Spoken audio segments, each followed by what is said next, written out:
Welcome back to Bravo Breaking News Live with Kim and Lisa.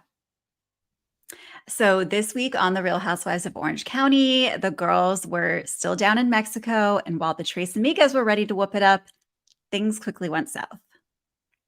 Tamra had absolutely no vault when it came to her secrets about Jenn and Ryan, and the Tres Amigas are ready to take shots at their relationship and of tequila, of course. Is Tamra using Jenn for a storyline? Is Vicki right to warn Jenn about the red flags with Ryan? We are going to get into it all, but before we do, make sure you are subscribed so you don't miss any Bravo breaking news. So we pick up at dinner where we left off after the blow up fight between Emily and Heather, and things, start to simmer down, but it is so awkward. You could cut that tension with a knife at that dinner table.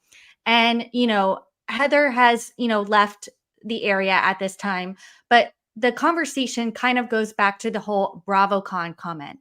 And Shannon actually reveals that she didn't even really see Heather at BravoCon, which I know, of course, is a lie because they had a panel together. So, Shannon, I don't know if that really stands, but she thinks that Heather basically just wants to meddle in all of her relationships, her relationship with John, her friendships with everybody in the group.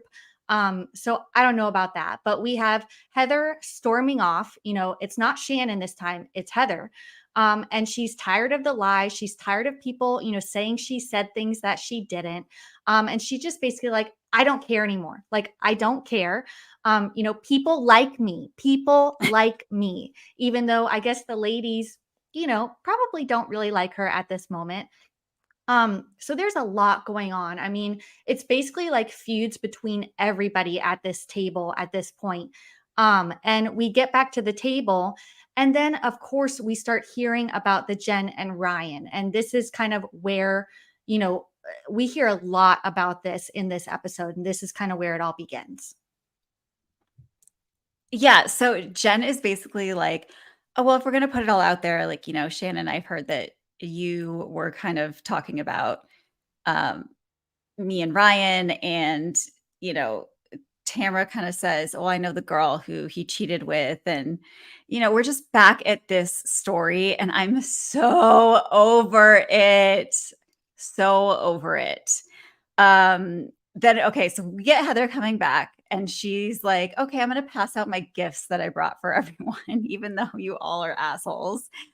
Here's your, lovely welcome gifts. Even assholes deserve welcome gifts. Here you go, Emily. So it's just this awkward moment. And, Gina says, okay, this is like the most awkward gift I've ever been given. And Heather's like, well, there you go. It is what it is. And Emily says, I don't want your gifts. I want you to be an easier person to be friends with. And I think that's kind of valid. I mean, I just want to say, like, that's class. I'm not always on Heather's side, as you guys know, but the fact that after that explosive fight, we have hands in the air, we have yelling, she goes around and gives everybody a gift, including Emily. I mean, that other housewives of other franchises, even in this franchise, would just be like, you don't get one, And would none for Emily. Yeah, exactly. And so the fact that Heather still, seconds after this fight, places a gift in front of Emily, and Emily's like, oh, this is cute, like, is just, I don't know. I have to give it to Heather Dubrow because I'm not sure I would have done the same thing. Would you have? I probably would have still given it to her, because what else am I going to do with that? I don't want to take it back home. But Toss it in the I guess you could trash. give it to the waiter. Toss it in the trash, give it to the waiter. I mean, I don't know. There was definitely an opportunity for a shady moment here. Heather didn't take it. Maybe she's, I don't know. She takes the higher road, I guess. Yeah. So I don't know. We had, shots being fired at all angles at this dinner, but it's finally over. The ladies, we see them wake up the next morning. And Heather and Emily and Gina have a little breakfast before they head to this watering hole. And it's, it's fun. They're four-wheeling. They are, jumping into the water. We hear that Gina is afraid of the water. But the only moment that I really want to focus on here is Gina's, very, very spot on take of Shannon Storms Bedore being Jennifer Coolidge in White Lotus on the Vespa. And it was just like a light bulb moment. I'm like, this could not have been a better comparison. Gina was so spot on. Yeah, she nailed it. I mean, who knew that we were gonna get a cameo from Tanya McQuad, AKA Jennifer Coolidge in White Lotus? It was, the scarf, it was the outfit, it was the helmet, it was everything. It was One of the everything, best moments of the honestly. episode for sure. And, Shannon seemed right at home on that ATV, which I appreciated. Heather, on the other hand, was not into it. Um, she said, I am not liking this. This is not fun for me. And I was like, Heather, you just gotta let loose a little bit. I know, right? Like Shannon, yes, she has her moments, but she knows how to have fun. She knows how to whoop it up. That's why we love her. She's an adventure seeker. Yeah, Heather needs to, loosen up a bit and just like And then Heather learn wouldn't to even get have in the fun. water. I know it's probably because she didn't have her whale trainer uniform on. It seems like she has to have that in order to get into the water these days. But I don't know. It was fun to watch regardless. All right, so then we're back at the hotel. They're getting ready for dinner, and we hear on the door. And oh my God, what do we get but the most iconic door opening scene ever with Vicki just going, "Ugh!" Oh, it brings the me noise so much joy. the noise that comes out of her is so shocking. And I thought when we saw it in the trailer, I truly thought it was an editing thing that they somehow made it sound like that. But no, now that we're seeing it in context, she truly goes, "Oh!" I just scared my dog, by the way. And she's deaf and she just got scared by me yelling. This is why we love Vicki Gunvalson. I mean, she just, surprises us, in ways that we never thought were possible. She just makes it fun. She always is giving us something new, something fresh, something to talk about. You know what I mean? I loved seeing Vicki arrive. I am a Vicki stan. In case you guys don't know, Vicki is one of my all-time favorite housewives. She can do no wrong in my book. And Shannon and Tamra were like crying. They were so excited to see her. And I was excited to have the Tres Amigas reunited in Mexico. They are in their element. Totally in their element. We get a little montage of some of their best moments. We get their new little whew, and their dance. And can I just say that, you know, as much as you love Vicki, I think Bravo feels the same and the fans feel the same because last night she was told that she on Watch What Happens Live, she was on with Shannon and Tamra, and she was told that she would be receiving the first ever Lifetime Achievement Award at BravoCon this year. And so that is a huge, huge honor for her. She is truly the OG. Sorry, Ramona, but case closed. And Vicki seemed truly touched about hearing about this award. And so I'm excited for her. Oh my God. When you were saying that, I literally got full body chills. And I know people are going to say, like, I'm overreacting and I'm crazy. Yes, I am. But literally, when I saw that clip, if you guys haven't seen the clip or Watch What Happens Live, head over to my Instagram. It's posted at Bravo Breaking News. But she was so touched. And, she starts tearing up. And it's just honestly such an honor. She deserves it. She deserves it 100% in my book. And the thing I found funny though was as Andy was kind of describing the qualifications for this award, they pan over to Tamra and she makes this little gesture like, oh, That's me. Yes, I do these things. And then he hands it to Vicki. So I don't think Tamra deserved this by any means, but I think she thought she might have deserved it. But it's Vicki. It's always been Vicki. And I am so excited to see this go down live at the Bravos, Lisa. Same, same. P.S. Let us know if you guys are going to BravoCon because we are going to be there. We So are. I we go to dinner and oh, sorry, go ahead.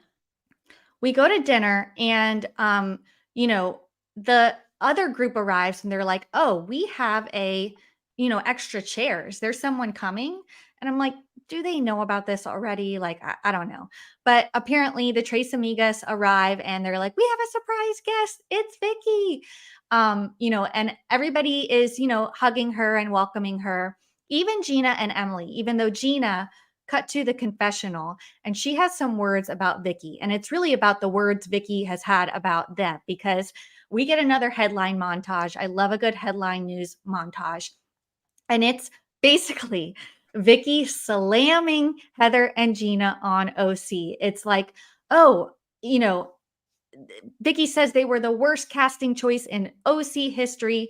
They are not relevant, this and that. They're boring. And I just want to know, like, how do you feel about this?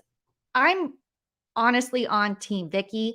I think that Gina and Emily, while they've made a good addition to the show, it took about maybe 5 seasons for them to really get their bearings. I mean, Emily is stepping it up. Emily has become one of my favorite housewives on OC. Gina, not so much. But the second Vicki Gunvalson graced our screens, she was pure gold. So I just want to know your thoughts on, do you agree with Vicki? I mean, look, I do think it took a little bit of time for Emily and Gina to get their bearings, but I don't know if it took 5 seasons. And I think Vicki is just gonna talk shit because she wants to talk shit. She says, they're the reason why the ratings were low and all of that stuff. I don't know that you can blame it on them. I do think they probably weren't the most exciting people to cast, but I mean, you never know what they're working with, right? So they could have very well been the best of the bunch that they had. And I think it's kind of shitty to go and slam your, coworkers or colleagues even after you've left the job. So keep it classy. That's always my move. But I think it's kind of, you know, awkward now that Gina and Emily have to face her again and try and be excited because obviously they know that Vicki talks shit about them all the time. But, it is what it is. It's Housewives universe and we just have to move on. We have to move forward. And We that have they to move do. forward. Yeah. Yeah, And so I and just want to I just want to say that I would replace Gina with Vicky in a heartbeat. And I do also want to say one real quick thing. She calls them the Trace Abuelas. yes. And I have a feeling that the Trace Amigas, even though this was in a confessional, they caught wind of this because if you didn't see, again on my Instagram, I went to the Trace Amigas live show in Orange County and they did these like video skits, one of which was all them three dressed up like grandmas, like going to the drug counter, like asking for all these drugs and stuff. And it was kind of hilarious. So I think they're kind of, kind of taking that and running with it. And I kind of loved it. They're embracing their Tres Abuelas, which I thought it Exactly. was pretty clever for Gina to say. Yeah. Um, okay, so back in Mexico, they're finishing dinner. Vicki is just like, I just want to whoop it up. She is on a 10, all right? And these ladies are not quite at her level and she needs them to get there. So we see there's just shots and shots and shots. The party resumes, back in the hotel room. And then they're all sitting down. They decide to play truth or dare. Vicki picks truth. I don't even remember if she was asked a question, to be honest with you. She just turns to Jen and just starts saying, you and I have been in very similar situations where we love men who are not good for us. And Jen is just so confused. She's like, I don't even know this woman. Is she talking about my relationship or is she sharing something of her own? She did not know what was happening. It was so awkward. And then someone says, Vicki, like, do you even know Ryan? Who's Ryan? Where did this come from? I don't know. I mean, I was wondering whether No question was Vicky. asked. Okay. Thank you. Kimberly in the comments confirmed. No question was asked to Vicki. She just picked truth and then just decided to spew truth, I guess. Her truth. I mean, this is a classic example of trying to stir the pot, but I also think that Vicky has a strong case here and she is not wrong because, Vicky went through it firsthand. She went through it. We see later in the episode the whole "that's my opinion" clip where Tamra was going after Brooks. Vicky couldn't hear it. So I think part of it is stirring the pot, yes, but part of it is a genuine, I don't know, concern for the relationship because Tamra has been blabbing to Vicky and everybody else, it seems, about the relationship. But Jen then shares that she's like, I already know everything. Like, you can't Mhm. tell me anything about Ryan that I don't already know. He's been upfront with me. Um, and I don't know, that should really like put the kibosh on this at this point. Like, Jen is basically like, don't tell me anything about Ryan. I know everything. Exactly. You will not surprise me. There are no secrets. There are no skeletons in the closet. He has told me everything. So the fact that Tamra keeps bringing it up, I guess it's Vicky who technically brought it up this time. I don't know. I'm over it just like you said, but this isn't the end. This is not the end. And and you're right. Vicky is not wrong in what she's saying, but she doesn't know Jen, and it's just such a weird thing to just come out and say right off the bat. Like, she doesn't even go here. And she is also, I think it's a little bit different because if we're comparing him to Brooks, Brooks was lying. He was lying to Vicky. Ryan, while he might be a jerk and a cheater, he's not lying to Jen. He, But how do you you know, know that? How do we know that? I guess that's true. But if we're saying, okay, if this is, well, let's assume this is the worst of it, is his, cheating. It, she knows. So I don't know if it's a direct comparison, but I do understand where Vicky was coming from. And it really hit home, I think, when she said, not hit home for me, but I really think it landed when she said, I think deep down in your gut, you know that he's not right for you also. I didn't listen to my gut. And I don't think Jen's listening to her gut. Totally agree. Totally agree. As much as I want them to stop talking about the relationship, I am also invested at this point. So I don't know. We'll see. We'll see what comes out. But we have more Do we that have comes out later. a real-time update on them? Are they still together? They didn't get married, did they? No, they're going strong. There's no Okay. engagement, no marriage, but they're still together and going strong Okay. at this point. So we'll see. Okay. All right. So the next morning, they're supposed to be doing water aerobics. They are all hungover as fuck. Like, there's just, half drinking tequila shots and lime slices everywhere, mixed with some red wine. Yikes. So they are, slowly waking up. They have these hilarious swimsuits that they're all supposed to wear. I think these swimsuits were a nice touch. I thought it was really funny that they all had to put these on. And it's like, a guy with a hairy chest and like a thong, onesie and stuff. It even has the back. And so I just thought it was kind of funny. They're waiting by the pool and they say, oh, Shannon is not going to come to water aerobics because she really doesn't feel comfortable in a swimsuit. And we get a flashback of the evening before. Shannon is in tears saying that she will not be wearing a swimsuit. She says, I'm not going to do it.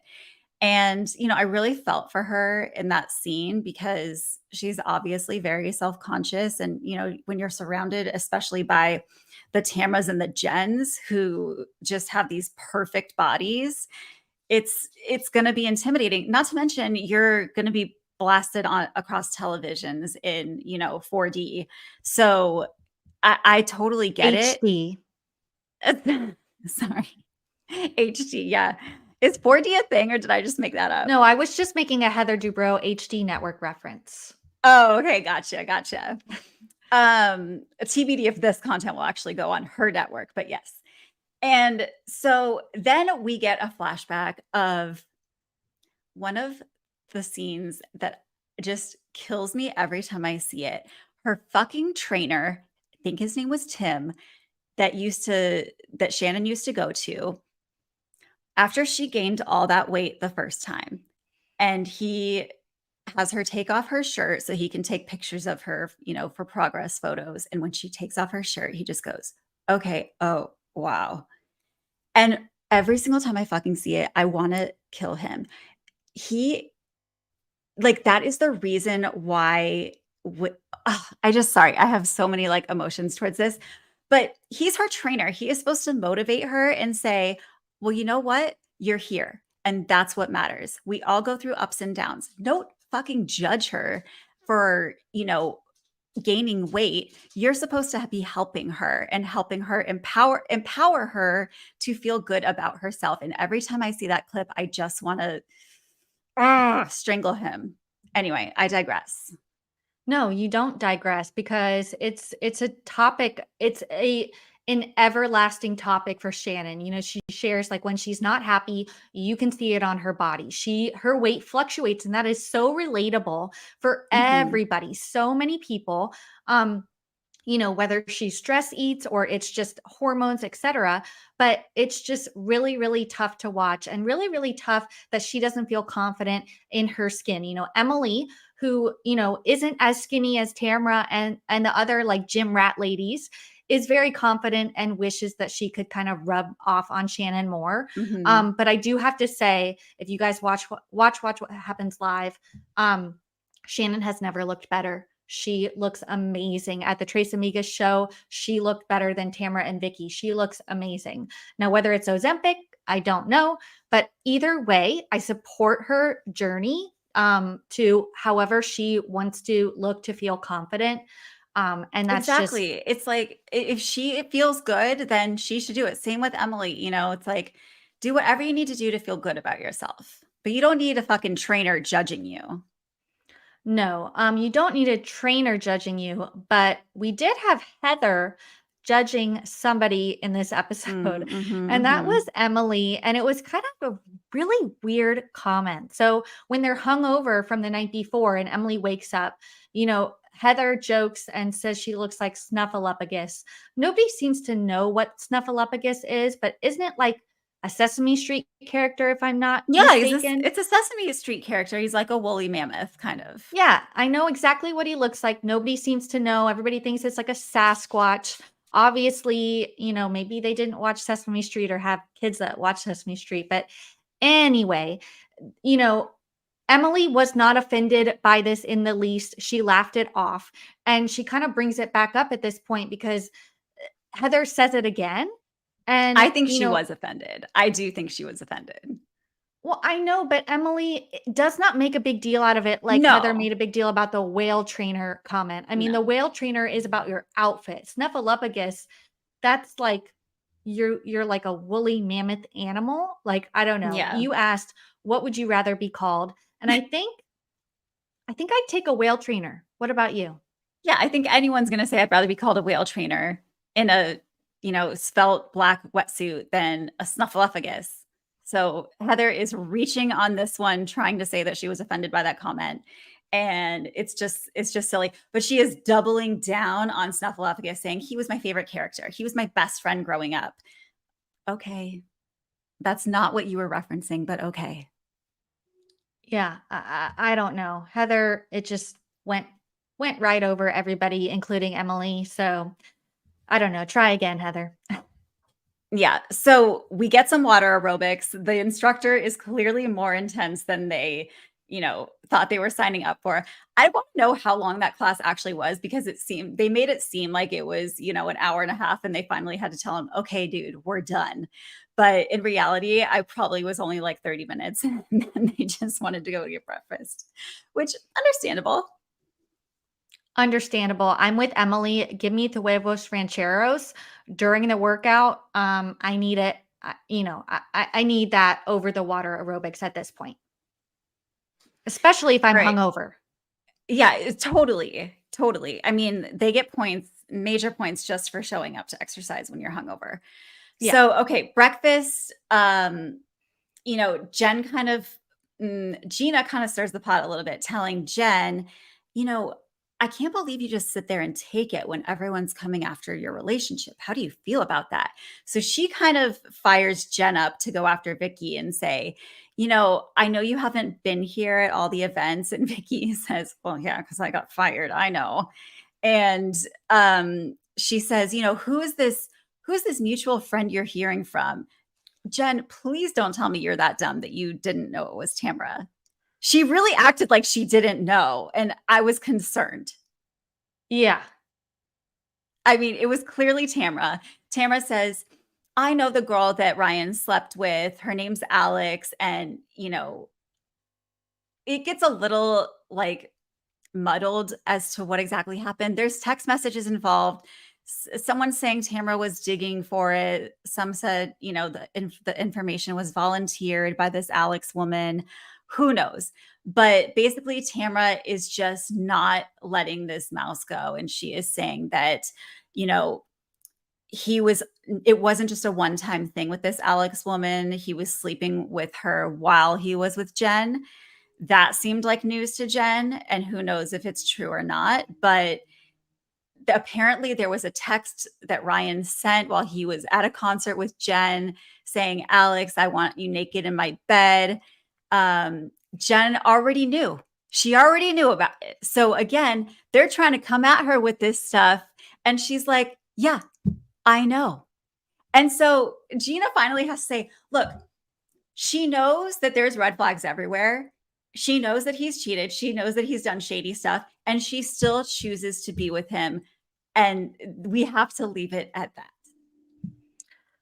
We have to leave it at that. I mean, but Tamra, of course, Except we does don't. not Yeah. No, Tamra can't leave it at that. She says, I literally can't stop talking about this. I can't help myself.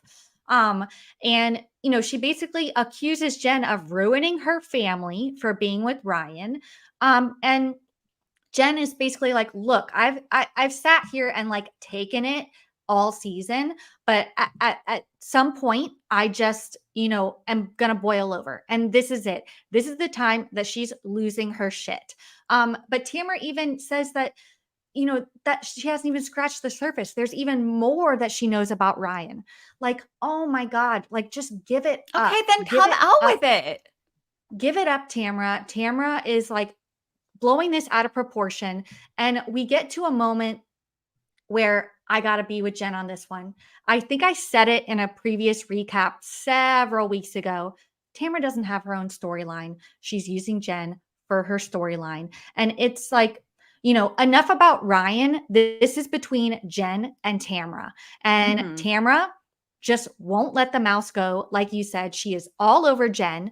And I think it's something more about their friendship and trust and honesty versus what Ryan did.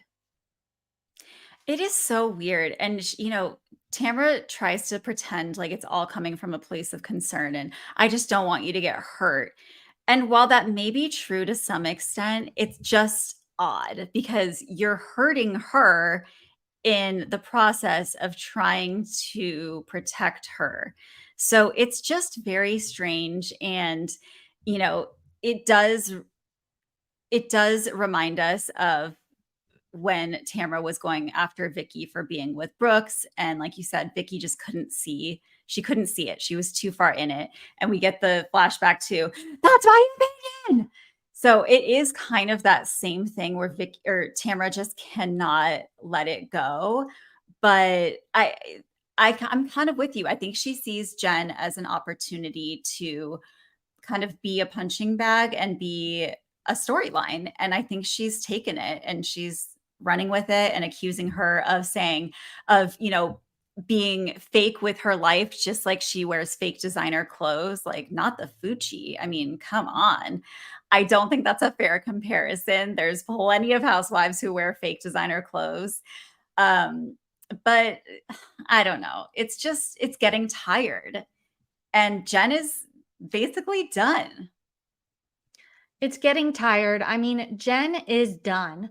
But I can't help but play devil's advocate and see a little bit of the other side because Tamra was right about Brooks, and she would not let it go with Vicki to the point where it almost ruined their relationship.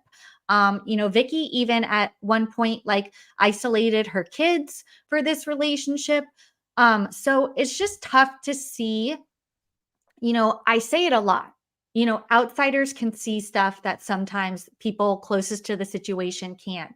So I just can't help but think that there's something that's gonna go down between Jenn and Ryan. Where there's smoke, there's fire. I agree with Jenn. At this point, Tamra just needs to let it go because none of this is a surprise to Jenn.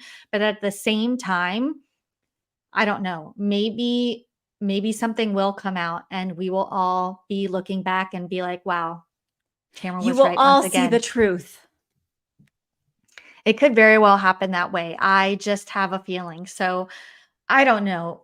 It's gonna be interesting to see how their relationship plays out, and it's gonna be interesting to see how Tamra and Vicky kind of move forward and deal with this with Jen. Yeah, for sure. But anyway, so we will be here to recap next week and don't. I was going to say, make sure you head on over to Bravo Breaking News on Instagram. I can be found at Lisa Not Rinna on Instagram. And thanks so much for tuning in. We will see you guys next time. Thanks. See you guys next time.